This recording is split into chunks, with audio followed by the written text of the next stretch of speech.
So, here's the interesting question.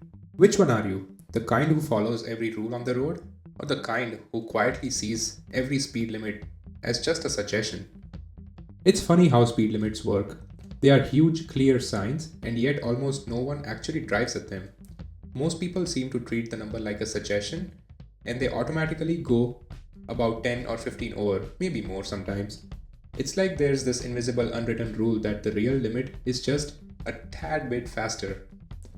And I kept wondering what's happening in our heads that make us do that. Psychologists call part of it risk normalization. When we drive the same stretch of the road every day and nothing bad happens, our brain quietly starts lowering the danger level. It feels safe, so we push it, even though nothing about the physics has changed. Have you ever noticed how the second someone passes you, you kind of speed up a little? It's almost automatic, and part of that is how our brain's reward system works. Speeding gives this quick hit of adrenaline, your heart rate pumps up just enough, and that triggers your brain to release dopamine, the same chemical that fires when you win at something or take a risk and survive. It's tiny, but it's addictive. And the brain starts quietly treating driving fast as a rewarding behavior. Driving the speed limit, on the other hand, doesn't give you that dopamine hit. There's no rush, no thrill, no victory moment. It's just neutral. And the human brain is wired to chase pleasure over safety, even when we don't consciously notice it. Do you also ease off the gas the moment you see a cop car from way down the road, even when you're under the limit? Yes, that's your brain's risk reward system kicking back in, because when there's visible risk, the reward no longer feels worth it. But once that risk fades, the brain slides right back to chasing the rush again. And that risk calculation is weird too. We think of risk like math, but the brain doesn't treat it that way. It treats it emotionally.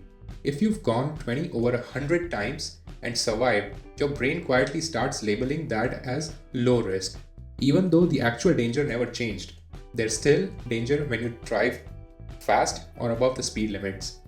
Ever caught yourself glancing at the speedometer and thinking, I could probably go a bit faster, without even knowing why?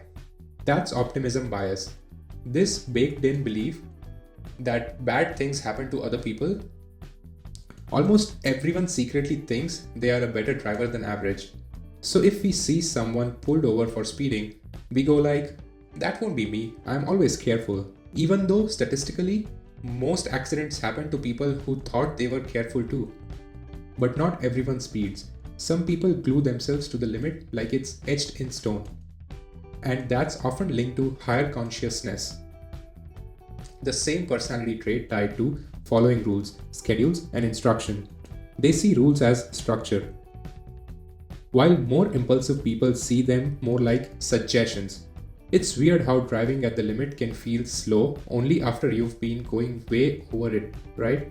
That's your brain recalibrating your sense of normal, which is also why slowing down feels harder than actually speeding up. And there's a social part too. If everyone around you is going faster, sitting at the limit makes you feel like the slow one. That taps into herd pressure, the same instinct that makes people jaywalk if others do it. If traffic is flowing 20 over, nobody wants to be the lone car obeying the sign. Nobody wants to be in the way, even if they are the only one technically right.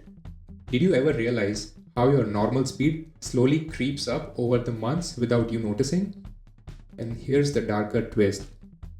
Luxury car or expensive car drivers are statistically more likely to speed, run stop signs, and cut off pedestrians, not because their cars are faster, but because high social status can lower empathy on the road. They subconsciously start seeing other drivers more like obstacles than people.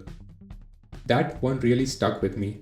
So maybe people aren't choosing to break the rules. Maybe their brains are just quietly rewriting what normal and rewarding feels like every single day, without even asking for permission. So, here's the interesting question again. Which one are you?